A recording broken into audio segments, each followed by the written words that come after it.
یہ جاننا بھی ضروری ہے یہ مایوس کیوں ہے، تاکہ آپ ان اسباب سے بچ سکیں۔ جتنا کوئی اللہ کی رحمت جاہل ہوگا اتنا نا امید ہوگا، اس کو پتہ ہی نہیں اللہ کی رحمت کتنی بڑی ہے۔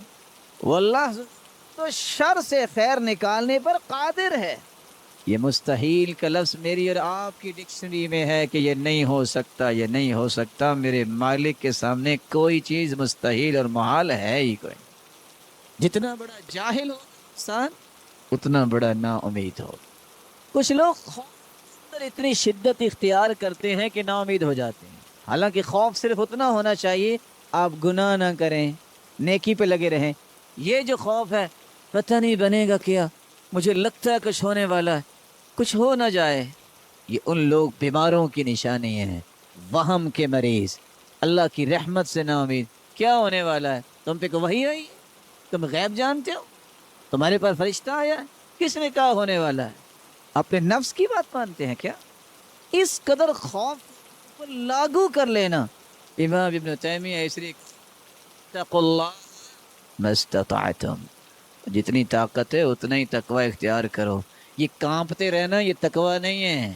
تقوی سے مراد یہ ہے کہ گناہ کے قریب نہ جاؤ، تقوی سے مراد یہ ہے کہ دل لگاؤ، تقوی سے نہیں ہے کہ کانپتے کانپتے کھانا بھی چھوڑ دو، پینا بھی چھوڑ دو، لوگوں کو ملنا بھی چھوڑ دو، کچھ ہو نہ جائے، پتہ نہیں کیا ہو رہا ہے۔ مجھے پتہ نہیں کیا ہو رہا ہے تو پھر ہم کیا کہیں کیا ہو رہا ہے؟ آپ کو بھی پتہ۔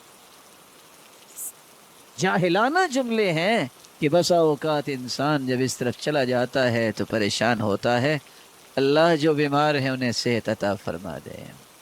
مایوسی کا ایک تیسرا سبب بھی ہے، کچھ گفتگو، کچھ لوگوں کی نظری، کچھ لوگوں کی سوچ انتہا درجے کی انتوائی سوچ ہوتی ہے۔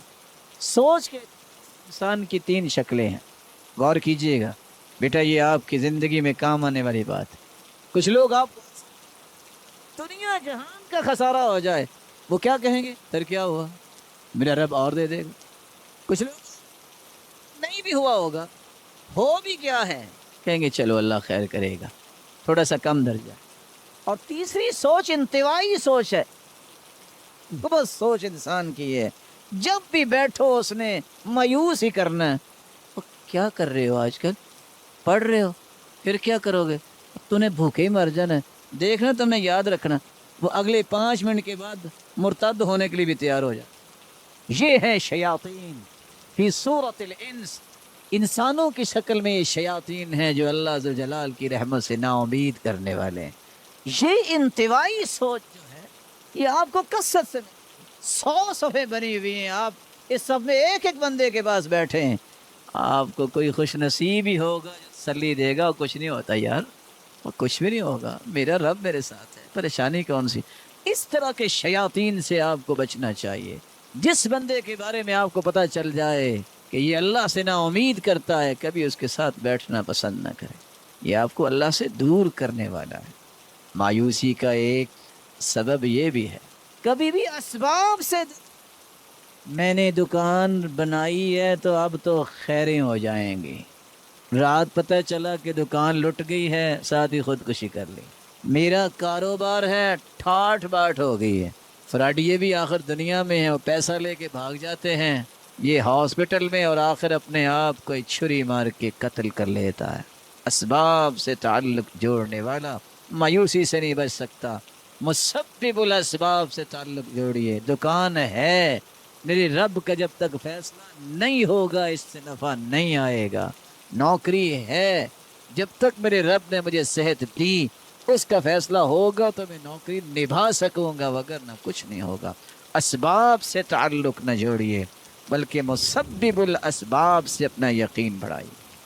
مایوسی بسا اوقات اس وجہ سے متشدد لوگ، تشدد اختیار کرنے والے، وہ نیکی ہی کیوں نہ ہو، وہ کسی بھی صورت میں تشدد ہے، یہ لوگ ہمیشہ مایوس ہوتے ہیں۔ اس لیے اللہ کے رسول نے فرمایا تھا لن یشاد الدین الا غلبہ، جو دین میں سختی کرتا ہے نا ہمیشہ ہار جاتا ہے۔ کتنے لوگ بناوٹی بات پہ اتنی کر لیتے ہیں اور آخر وہ کام نہیں ہوتا، مایوس۔ جس بندے کو آپ متشدد دیکھتے ہیں یاد رکھیے گا، نہ اس کو خود چین ہوتا ہے نہ وہ معاشرے کے کسی شخص کو چین لے. یہی تشدد ہے جو تکفیری فرقے میں آیا. یہ بھی کافر، یہ بھی کافر، نعوذ باللہ یہ بھی کافر، جو کفر کے فتوے بانٹتے ہیں. یہ تشدد کی کیفیت، قتل و غارت اور دنیا جہان کا خون بہانے کے لیے تیار ہو جاتی ہیں. کس تشدد. مایوسی کا ایک سبب یہ بھی ہے، جب انسان جلد برداشت نہیں ہوتی، صبر نہیں اپنے اندر، یہ اللہ کی رحمت سے مایوس ہو جاتا ہے. حدیث میں آتا ہے اللہ بندے کی دعا قبول کرتے رہتے ہیں تک وہ جلد بازی نہ کرے. اللہ کی رسول جلد بازی، اس سے کیا مراد ہے کہ ایک بندہ دعا کرتا ہے، دعا کرتے کرتے سوچتا ہے لو قبول تو ہو ہی نہیں، میں کرتا ہی نہیں، مایوس ہو جاتا. اچھا، خالق وہ ہے، گناہ تم نے کیا، ضرورت تمہاری ہے، اور تم کہتے ہو کہ میرے ہاتھ اٹھیں، اور نعوذ باللہ اللہ کو پابند کر رہے ہو کہ ابھی قبول کر، نہیں قبول کرنی تو میں پھر دین چھوڑ دوں گا. تو نقصان کس کا ہوگا؟ جلد باز کی دعا قبول نہیں ہوتی. اللہ ذوالجلال پہ یقین کر کے دعا کرتے ہیں. صحیح بخاری کی روایت ہے کہ رسول کے پاس ایک شخص آیا. اللہ کے رسول ٹیک لگا کے بیٹھے تھے، اور آپ صلی اللہ علیہ وسلم نے چادر لی ہوئی تھی، کعبے کی چھاؤں میں بیٹھے تھے، اور آ کے کہتا ہے الا تستنصروا لنا الا تدعوا اللہ لنا. اللہ کے رسول آپ دعا کیوں نہیں کرتے اللہ ہماری مدد کرے، دعا ہی فرما دیں، کب ہماری مدد آئے گی؟ اللہ کے رسول نے فرمایا سنو، تم سے پہلے لوگ ایسے بھی گزرے ہیں جن کو لایا جاتا، زمین میں کھائی بنائی جاتی، اسے کھڑا کر کے ایک آری لائی جاتی، اس کے سر پہ رکھ کے 2 ٹکڑے کر دیا جاتا، اور وہ دین سے پھرتا نہیں تھا. تم سے پہلے ایسے لوگ بھی گزرے ہیں جن کے ناخنوں کو کھینچ لیا جاتا، جن کی ہڈیوں کو گوشت سے الگ کر دیا جاتا، لیکن وہ دین سے پھرتا نہیں تھا. تو معمولی سی بات پہ پریشان ہو رہا.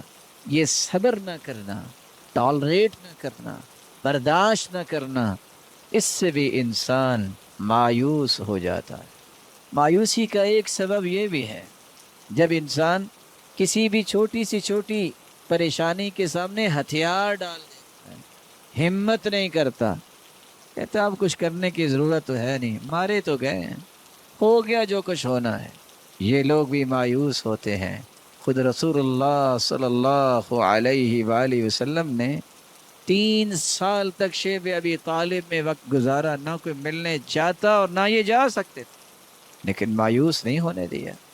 آج کتنے لوگ کہتے ہیں بس اختلافات دنیا میں آ گئی تو ختم ہونے ہی نہیں ہیں، بس یہ لڑائیاں ہو گئی ہیں اب تو ٹھیک ہونا ہی نہیں، اب مصیبتیں اتنی آ چکی ہیں لگتا ہے اب تو مر ہی جانا ہے، اب کیا بتائیں اتنی شر اور فتنے پھیل چکے ہم نے بچنا ہی نہیں. یہ سب مایوسی کے الفاظ ہیں.